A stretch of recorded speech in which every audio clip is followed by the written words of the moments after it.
దేవుని పిల్లలారా, మరి ప్రత్యేకంగా యెఫ్తా తన కుమార్తెను బలిగా ఇచ్చాడా? యెఫ్తా ఒక స్త్రీకి, వేశ్యకి పుట్టినవాడు. గిలాదుకి భార్యకి వేరే కుమారులు పుట్టారు. అలాగే ఈ యొక్క యెఫ్తా వేశ్యకు పుట్టినవాడు. అతనిని వాళ్ళందరూ కూడా తృణీకరించారు, ఆ ప్రాంతం నుండి బయటికి పంపించేశారు. అయితే మనకి బైబిల్ గ్రంథంలో చాలామంది ఈరోజు బైబిల్లో నరబలి ఉందని, బైబిల్లో దేవుడు మనుషులను బలిగా ఇమ్మన్నాడని చాలామంది మత సాందస్యవాదులు బైబిల్ మీద బురద జల్లడం అనేది ఈరోజు ప్రపంచవ్యాప్తంగా చూడగలుగుతున్నాం. దేవుని పిల్లలారా, ఈరోజు బైబిల్ ఎంత ఖ్యాతి కలిగినదో, బైబిల్ అనేది ఎంత గొప్పదో, ఈరోజు బైబిల్ ఎంత చక్కగా అమ్ముడుపోయే గ్రంథమో, బైబిల్ అనేది భూత భవిష్యత్తు వర్తమాన కాలాల గురించి చెప్పే గ్రంథము. అటువంటి గ్రంథాన్ని ఈరోజు తప్పు పట్టాలని, ఆ గ్రంథాన్ని వ్రాయించిన దేవుడు తప్పు చేస్తున్నాడని ఈరోజు ప్రపంచము దేవుని మీద నేరారోపణ వేస్తుంది. దేవుడు ఎప్పుడు కూడా నరబలి, మనుషుల్ని బలిగా కోరుకోలేదు. దేవుని ఎరగని ప్రజలు నరబలిస్తున్నారు. కొంతమంది వారు గొప్పలు అయిపోవాలని, కొంతమంది ధనవంతులు అయిపోవాలని మీరు నరబలిస్తే, మీ పిల్లల్ని బలిగా సమర్పిస్తే మీకున్న దోషం పోతుందని, మీరు గొప్ప వాళ్ళు అయిపోతారని చెబితే దేవుని ఎరగని ప్రజలు అలా చేస్తున్నారు. పిల్లలకి పూజలు చేయడం, పిల్లల్ని బలి అర్పించడం చేస్తున్నారు. బైబిల్లో మనకి కొన్ని సందర్భాల్లో కనబడతాయి. ఒక దగ్గర అబ్రహాము విశ్వాసులకు తండ్రి. అబ్రహాము తన 100వ ఏట దేవుడు గర్భఫలం లేనప్పుడు లేక వాగ్దాన పుత్రుడైనటువంటి ఇస్సాకును దేవుడు అబ్రహాంకి ఇచ్చాడు. ఇచ్చిన తర్వాత దేవుడు అబ్రహాముని పరిశోధించాడు. ఇది ఆదికాండం 22వ అధ్యాయంలో 1వ వచనంలో ఉంటది. అంటే దేవుడు అబ్రహాముని పరీక్షిస్తున్నాడు. లేక పుట్టిన వృద్ధాప్యమందు ఆ కుమారుణ్ణి ఎంత బాగా ప్రేమిస్తారు అంటే, అంతవరకు దేవుణ్ణి ప్రేమించిన అబ్రహాము దేవుని ప్రేమ విడిచిపెట్టి ఇస్సాకును ప్రేమిస్తున్నాడేమో అని దేవుడు తలంచి అబ్రహాముతో దేవుడు ఒక మాట చెప్పాడు. నీకు లేక ఒక్కడై ఉన్నటువంటి కుమారుణ్ణి నాకు బలిగా సమర్పించాలి అని దేవుడు ఎప్పుడైతే ఆజ్ఞాపించాడో, ఆజ్ఞ ప్రకారము అబ్రహాం సిద్ధపడిపోయాడు. ఈరోజు మనము దేవుని మాట విషయంలో సందేహిస్తూ ఉంటాం, దేవుని సన్నిధికి వెళ్ళడంలో సందేహిస్తూ ఉంటాం, బాప్తీసం తీసుకోవడంలో సందేహిస్తూ ఉంటాం, దేవునితో సహవాసం చేయడంలో సందేహిస్తూ ఉంటాం, దేవుని సన్నిధికి వెళ్ళడంలో సలహాలు తీసుకుంటూ ఉంటాం. అంటే దేవుడి దగ్గరికి వెళ్ళొచ్చా వెళ్ళకూడదా, సువార్తకు వెళ్ళొచ్చా వెళ్ళకూడదా, నమ్మొచ్చా నమ్మకూడదా, సంఘంలోకి వెళ్ళొచ్చా వెళ్ళకూడదా అని ఈరోజు చాలా మంది ఏం చేస్తున్నారంటే పరిశీలిస్తున్నారు. కానీ అబ్రహాము ఎక్కడ మీరిపోలేదు దేవుని మాట. దేవుడు నీకు ఒక్కగానున్న కుమారుడు నాకు బలిగా ఇవ్వాలనంటే వెంటనే సిద్ధపడిపోతున్నాడు. అది ఒకసారి ఆదికాండం 22వ అధ్యాయము 9వ వచనం నుండి ఒకసారి చదువుదాం. అలాగున తండ్రి కుమారుడు ఇద్దరు కూడి వెళ్ళి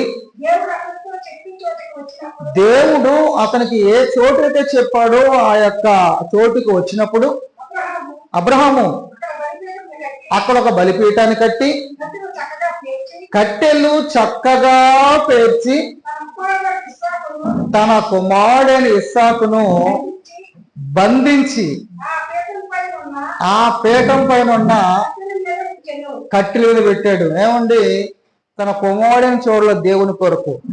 మనమైతే ఏం చేస్తాం? మన పొలం పని అంటాం, మన ఉద్యోగం అంటాం, చిన్నపిల్లలు అంటాం, బలహీనత అంటాం, అనారోగ్యం అంటాం. దేవుని దగ్గరికి వెళ్ళడానికి ఎన్నో సాకులు చెబుతాం.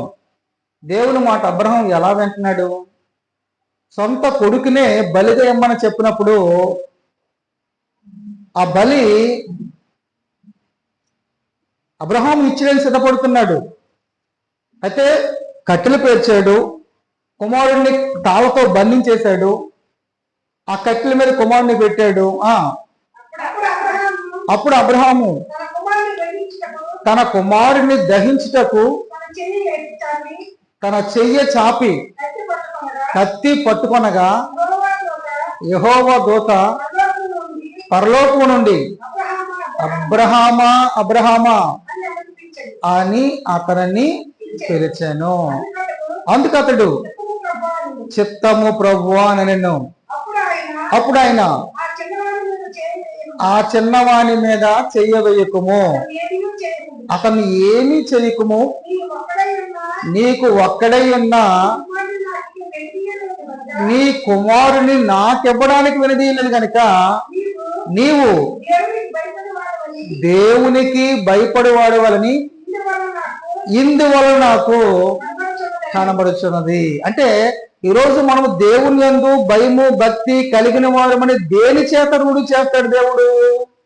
ఏదో మనం దేవుని దగ్గరికి వెళ్ళి ఒక పాట పాడి, ఒక ప్రార్థన చేసి, ఒక వాక్యాన్ని చెప్పేసి, ఒక కానుక ఇచ్చేసి మనం భక్తి చేస్తే మనము దేవుని యందు భయము భక్తి కలిగిన వారమని మనం అనుకుంటున్నాం. ఈ సమాజం అనుకుంటుంది అలాగా. కానీ దేవుడు అలా అనుకోలేదు.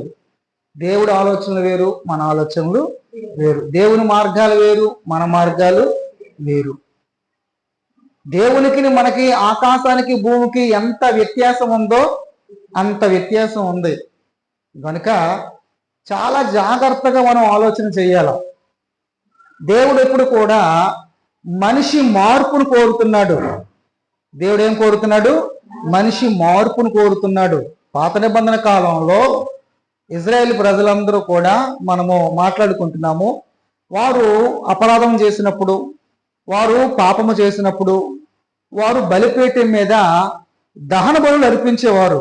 అంటే వారి పాపాన్ని ప్రాయచిత్తం చేయడానికి జంతు బలి దేవుడు కోరాడు. అంటే వారికి మధ్య వారి పాపాలు పోగొట్టడానికి ఒక గొర్రె పిల్ల, ఒక మేక పిల్ల, ఒక కోడిదూడో, ఒక ఆవు పెయ్యో ఇలా బలైపోతూ ఉండేది.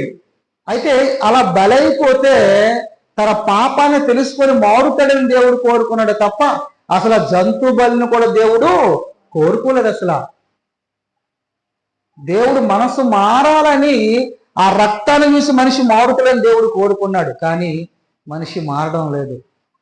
అందుకే యెషయా గ్రంథంలో 1వ అధ్యాయం 11వ వచనంలో చెప్తున్నాడు ఇలాగా. యెషయా గ్రంథము 1వ అధ్యాయము 11వ వచనం, యెహోవా సెలవిచ్చిన మాట ఇదే, విస్తారమైన నీ బలులు నాకేలా. అంటే మనం ఉదయం మాట్లాడుకున్నాం, ఎన్ని బలులు? నిత్యమైన బలులు. ఉదయం సాయంత్రం ప్రతిరోజు దేవునికి బలులు ఇస్తూనే ఉన్నారట. అలాంటి బలులు నాకేలా? మీరు మారు మనసు పొందాలని, మీరు నా మాట వినాలని నేను కోరుకుంటున్నాను.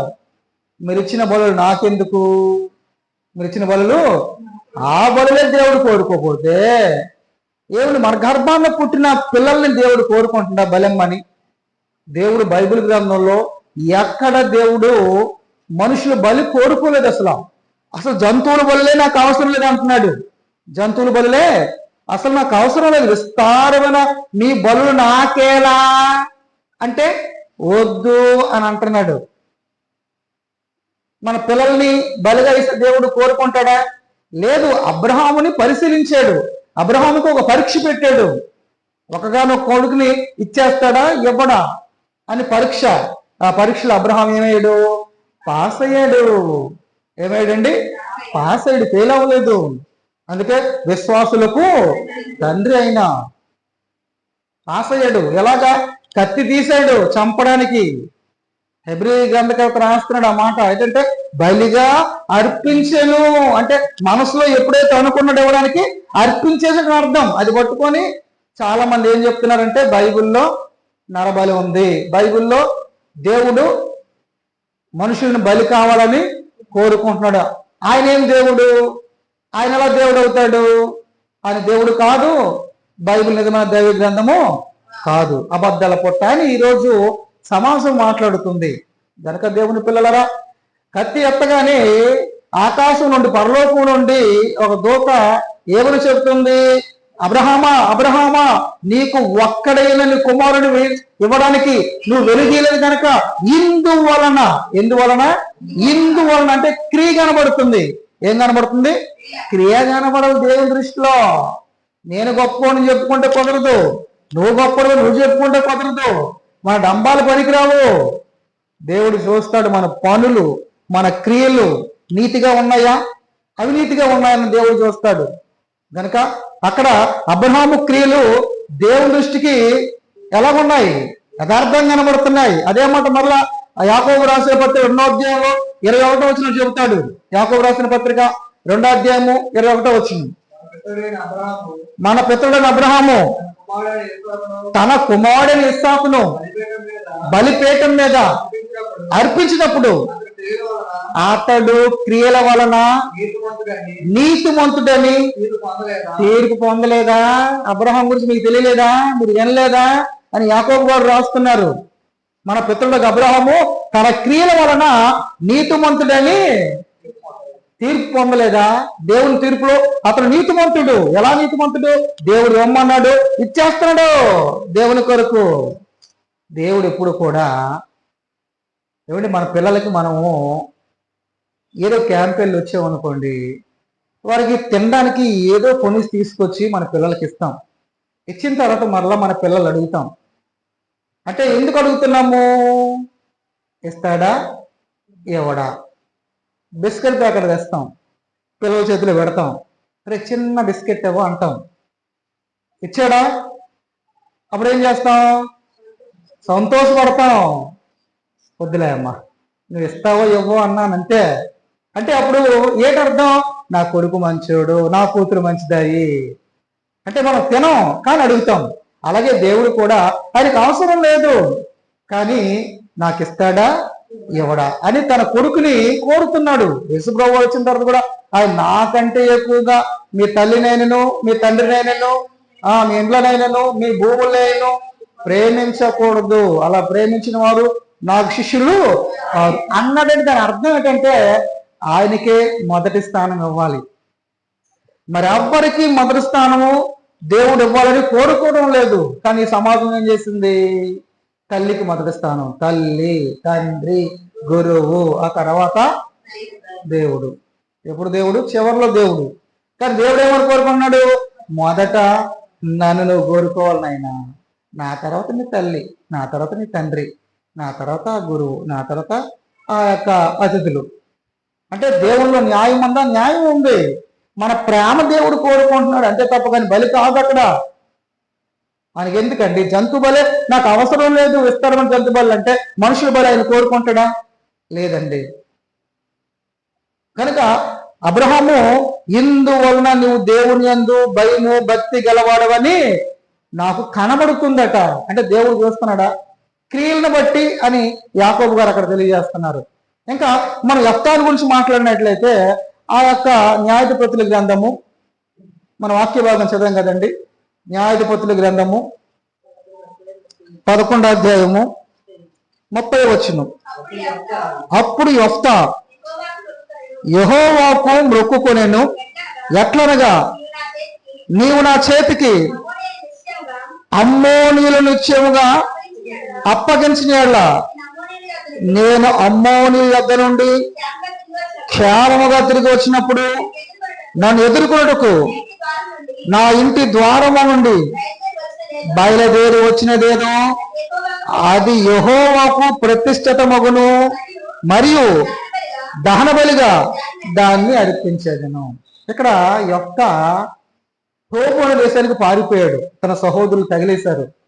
తృణీకరించబడిన రాయి తలకి మూలరాయి అన్నట్టు తృణీకరించారు. అయితే అమ్మోనీయులకును ఇశ్రాయేలుకును యుద్ధం జరుగుతున్న సందర్భంలో అందరూ భయపడిపోతున్నారు. యెఫ్తా ఎలాంటి వాడు? పరాక్రమ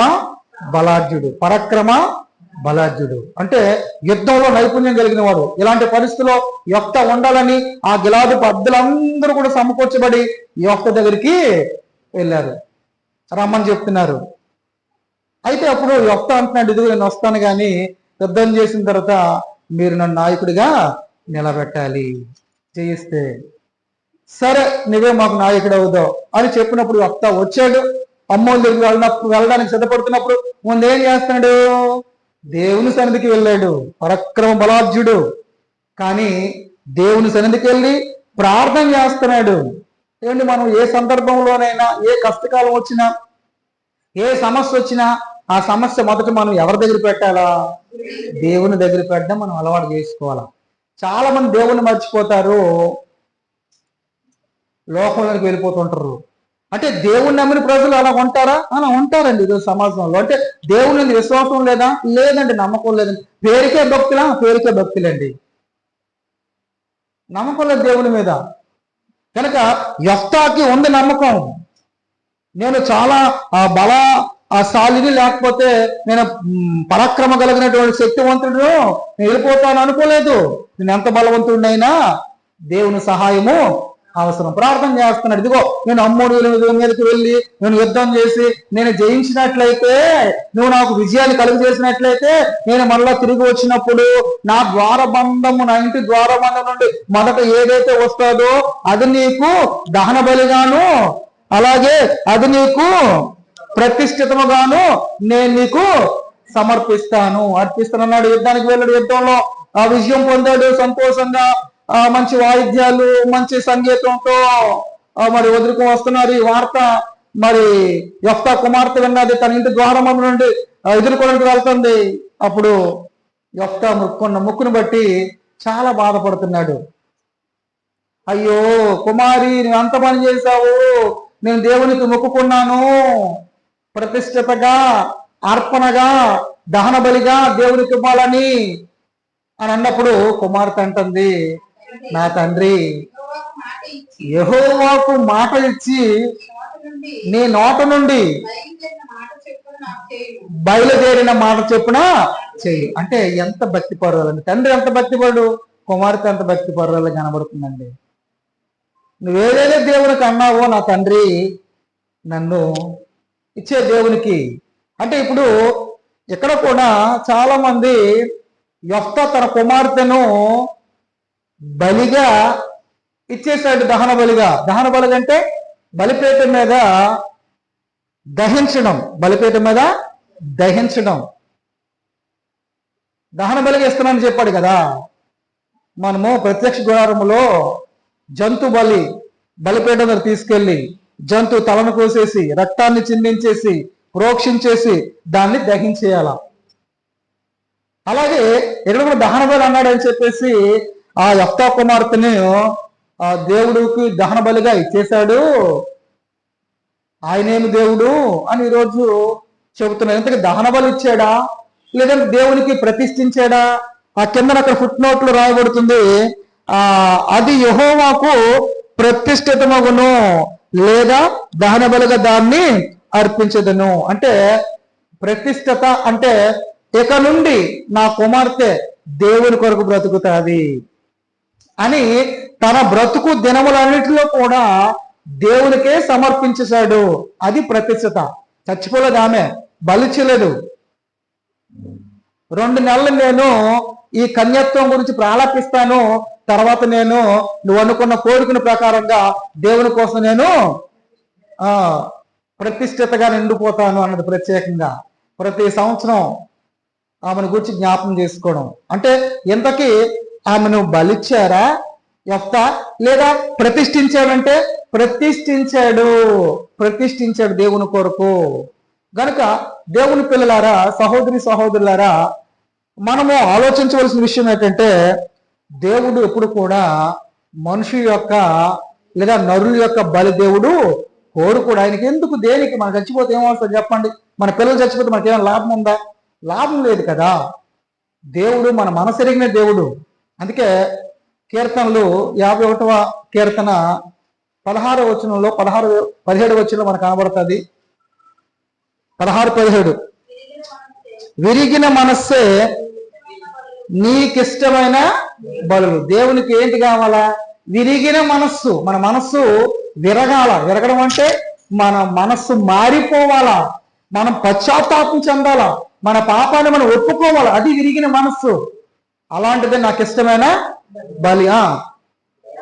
దేవా, విరిగి నలిగిన హృదయం నువ్వు అలక్ష్యము చేయవు. దేవుడు విరిగి నలిగిన హృదయాన్ని అలక్ష్యం చేయడు. మనం విరిగి నలిగితే మన హృదయం, ఆయన మనల్ని ఇష్టపడతాడు. మనకు కావలసిన ప్రతిదాన్ని దేవుడు ఇస్తాడు.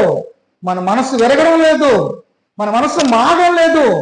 బండబారిపోయింది హృదయం. హృదయం ఎలా కఠినమైపోయిందో మన హృదయాలు కూడా కఠినమైపోయాయండి. దేవుని దగ్గరికి వెళ్తాం కానీ మన హృదయం దేవునికి ఇవ్వం.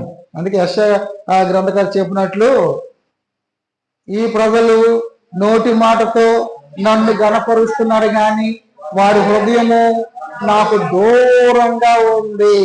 అంటే నోటి మాటతో ఒక ప్రార్థన, ఒక పాట పాడేస్తున్నాం, దేవుని గణపరుస్తున్నాం, కానీ హృదయం అయితే దూరంగా ఉంది. హృదయం మారడం లేదు. వారు మానవులు కల్పించిన పద్ధతులు, దైవోపదేశములన్నీ నన్ను వ్యర్థమైన ఆరాధన చేస్తున్నారు. వారు దేవుని మనుషులు పారంపరాచారాలు గైకొనుటకు దేవుని ఆజ్ఞను బొత్తిగా నిరాకరిస్తున్నారు. అంటే మనుషులకు దేవుని ఆజ్ఞ అవసరం లేదా? బైబిల్లో రాయబడిన అవసరం లేదా? మాకు వద్దండి.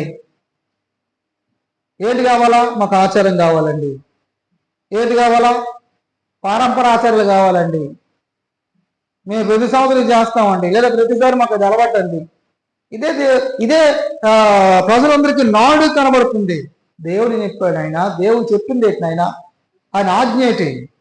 ఇప్పుడు మొదటి సమూయేలు గ్రంథము 15వ అధ్యాయము 22వ వచనం. మొదటి సమూయేలు గ్రంథం 15వ అధ్యాయం 22వ వచనం. మొదటి సమూయేలు గ్రంథం 15వ.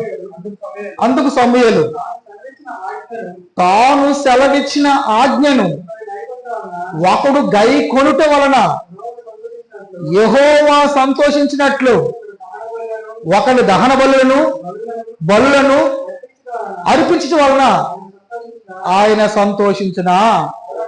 ఆలోచించండి, ఇది ఎవరు చెప్తున్నారు? సమూయేలు సౌలుతో చెబుతున్నాడు.